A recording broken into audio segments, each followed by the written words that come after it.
From the All Indiana Podcast Network, this is the News 8 Daily 8. Now, the latest news. Kylie Conway has the latest news. The top headlines. News you can use. Please stand by. Sponsored by LCS Heating and Cooling. Now, here's Wish TV's Kylie Conway. Hi, this is Kylie Conway, and this is the News 8 Daily 8 for Tuesday, October 19th. It's going to be another perfect fall day. Refreshing air, lots of sunshine with highs into the low 70s.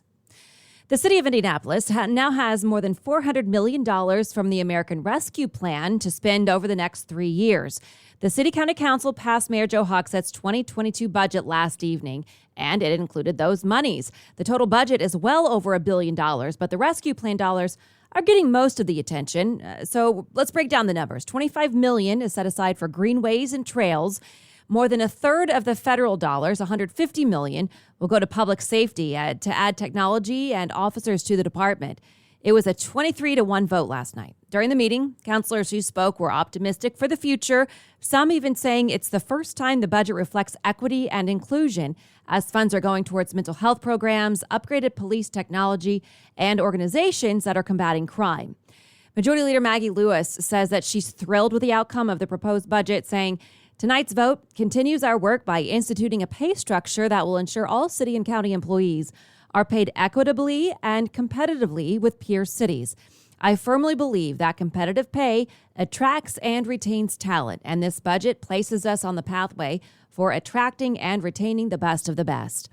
Over the past several months, Mayor Hochstadt has said the plan won't have an immediate impact on crime, and at the meeting, his chief of staff expressed hope for noticeable changes sooner rather than later, though. We view these funds as having the ability to make impactful change and to be able to put into place programs and infrastructure that can make a lasting impact. And though it was a bipartisan vote between city-county councilors, some believe that following the money and monitoring its progress is top of mind. Minority Leader Brian Mowry shared a statement with News 8. It reads, "Ultimately, Council Republicans felt that while there are many points of concern in this budget, it's not time for a no vote. As Indianapolis endures this historic public safety crisis, we could not in good conscience vote against additional funding for law enforcement who are in dire need of resources and support." And today, a meeting of the state's new commission on COVID-19 as Indiana crosses a pandemic milestone. More than 1 million confirmed cases. It'll be the second monthly gathering of Governor Holcomb's panel of health experts, elected officials, and administrators. In Marion County, a new program is starting aimed at pinpointing the disease. The Say Yes COVID test program will provide free rapid tests to people in targeted zip codes, encouraging them to test twice a week regardless of symptoms. And it's a really convenient way to get tested. You know, you can apply for this online and have the kits sent to your home address or wherever you reside. So it's very convenient. And so, you know, some people may have difficulties being able to go physically out to a site. This is a great tool for those individuals. We have more information about the program, including the specific zip codes. Go to wishtv.com. Just use your closest device, whatever you're using maybe to listen to me right now. Tap on the As Seen on Wish TV section. A new report says you may be able to get COVID-19 vaccine boosters from a different manufacturer than your original shots. The New York Times writes that the FDA is preparing to give the okay to a mix and match option. The news follows a study released last week that indicates the Johnson & Johnson version may perform better when boosted by a Moderna or Pfizer shot. And this morning, the nation is mourning the loss of a former General Joint Chiefs Chairman and Secretary of State. Colin Powell died yesterday at Walter Reed Medical Center from complications of COVID-19. Flags across the country fell to half-staff in honor of Powell. His family said that he was fully vaccinated and fighting multiple myeloma as well, a rare type of blood cancer. Powell was the first African-American to serve as chairman of the Joint Chiefs of Staff and Secretary of State. A long stain on his tenured career was unknowingly using faulty U.S. intelligence to encourage the war in Iraq. Afterwards, he dedicated his life to public service and campaigning for American values. Wish TV medical expert and former U.S. Surgeon General Dr. Jerome Adams said that he was gutted to hear the news of Powell's death. It's lonely sometimes being the only African-American in the room. It's lonely being the first or the second ever to be in a position. And I was just the second African-American male Surgeon General in history. So Colin Powell actually reached out to me during some of my toughest times as Surgeon General to offer me advice. One thing that he said that I'll never forget, he said, remember, you're not the Republican Surgeon General, you're not the Black Surgeon General, you're the United States Surgeon General. And if you always look at things through that lens, you'll always be able to be proud of the work you've done, and you'll always know that you did the best job you could. Adams added that because Powell was being treated for cancer, he was at a higher risk for catching diseases like COVID-19. Powell was set to get his booster shot this past week, but became ill and wasn't able to receive it. As the search for kidnapped Americans reaches a fourth day in Haiti, people there are staging mass strikes over the country's rising violence problem. 12 adults and 5 children are missing from an Ohio-based ministry. The group disappeared Saturday on a trip to visit an orphanage. Police say members of the violent 400 Mawozo gang stopped the group's vehicle at gunpoint. The group has a history of kidnappings, extortions, and killings. Protesters include taxi drivers, restaurant workers, and educators, calling on the government to do more to keep them safe. Kidnappings here have been happening for so long. Why did no one talk about it then? Why is the world making such a big deal about foreigners? It's because they're more important. And as you heard here on the podcast yesterday, the FBI and the State Department are working to find and free the kidnapped missionaries. I just look at life with a different meaning and a different, just everything, and more grateful and definitely more cautious. So cautious, in fact, that her family says she's fearful of leaving the house.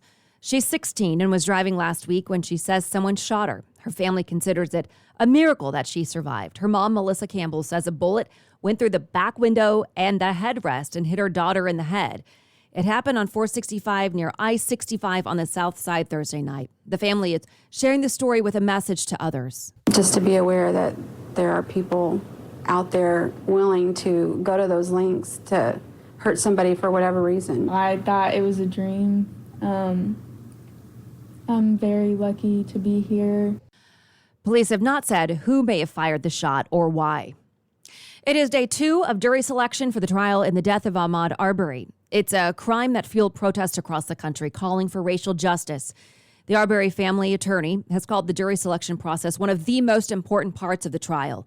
600 jurors have been summoned. 8 were dismissed out of the first 20 questioned. None has been selected yet. Arbery's mother says she does have concerns, but is confident in the community. This is the same community that stood outside today as I entered the courtroom rallying for justice for Ahmaud. So I do feel confident that we will have success in this. 3 white men, a father, son, and neighbor, are facing charges of killing and recording the death of Arbery. It happened in the port city of Brunswick, Georgia, when Arbery was out for a jog. Former President Donald Trump is filing a lawsuit against the House Select Committee investigating the Capitol insurrection, aiming to keep the panel from seeing or releasing records from Trump's time in office. The suit says executive privilege protects the records and that the committee does not have legitimate purposes for seeing them. The House committee is currently investigating Trump's actions before and during the riot. The Indianapolis Department of Public Works is looking to hire up to 50 people. A rapid hiring event will be held at Garfield Park until 1 o'clock this afternoon. DPW says it's specifically looking to hire mechanics and people who have a commercial driver's license. The department adds that once interviews are done today, job offers will be made tomorrow, so new hires can begin work on October 25th. Also today, the United States Postal Service is hosting a job fair in Franklin. The service says it's getting ready for the holiday season. The post office adds that it's looking for city carrier assistants, rural carrier associates, and assistant rural carriers. The job fair runs until 2 o'clock this afternoon at the Franklin Post Office branch. Toyota could start making batteries in Indiana. The state's in the running for a new $1.29 billion plant that would produce power for the automaker's hybrid and fully electric vehicles. The new plant would likely be near one of the company's existing assembly plants. Indiana's Toyota plant is in Princeton in the southwestern part of the state. Missouri, Kentucky, Alabama, and Texas are also in the running. Toyota wants the plant up and running in 2025, with expansion over the next 6 years, bringing the total employment to more than 1,700 people. Disagreements are developing over a new animal welfare law. Supporters say it's humane. Critics say it will lead to higher prices for pork. It's a California law, but since that state is the largest consumer, it affects producers across the country. The rules forbid the sale of pork products from pigs raised in tight confinement, setting minimum limits for pens and crates. Pork producers say it'll raise costs through the supply chain, eventually hitting prices at the grocery store. Reasons why we are faced with beef and pork shortages is because we lack processing capacity. We need more competition in that space. Indiana is America's 5th largest pork producing state. Now to the Colts, there are wide receiver worries. T.Y. Hilton's health is uncertain again. His return from neck surgery ended in the fourth quarter Sunday with a quad injury. The team says also Paris Campbell could miss the rest of the season. He injured his foot on a touchdown catch. Then there's Carson Wentz, who is thriving. He's looking more nimble by the week as his early season ankle injuries heal, and his interception numbers are dramatically better than last year. Our Charlie Clifford asked Wish TV Colts insider Zach Kiefer if Wentz could be the best quarterback in the league right now. No, I'm not going that far. Okay. Not going that far. A couple of guys I can think of, Aaron Rodgers at the top of that list. But Carson is playing very, very efficient football. That's exactly what this team needed. And you're starting to see what this offense can look like when he's healthy, when the line's healthy, and when you give him time. And don't forget, every week, our Anthony Calhoun has an exclusive conversation with Carson Wentz. Call it Wentz Day. It airs every Wednesday evening at 6 o'clock. And finally, months ago, we shared the story of a local police officer caught on camera cleaning up the memorial of Shelby Smith, a woman killed in a crash 22 years ago by a drunk driver. Now, that video went viral and has now connected the past and present. News 8's Lakin McGee was there when the woman's family met the officer for the first time and caught a very special reunion. Flowers, a crown, a pony. Shelby Smith was killed 22 years ago. Her friends made a memorial for her long ago. Over the years, it had started to get a little weather worn. Officer Jeff Stagg didn't know Shelby, but drives by her memorial every day and noticed trash and overgrown grass. I thought, this is wrong. I'm not going to let Shelby's death be forgotten. He cleaned it up and replaced the cross with a new one. And it was all caught on TikTok.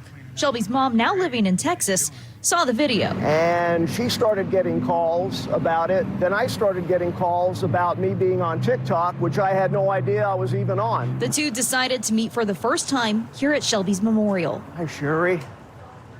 Oh, this is awesome to meet you. I appreciate all the work. I'm so glad you could be here today. May I show you the memorial? Okay. The two admit it's a meeting they didn't believe would happen. And now,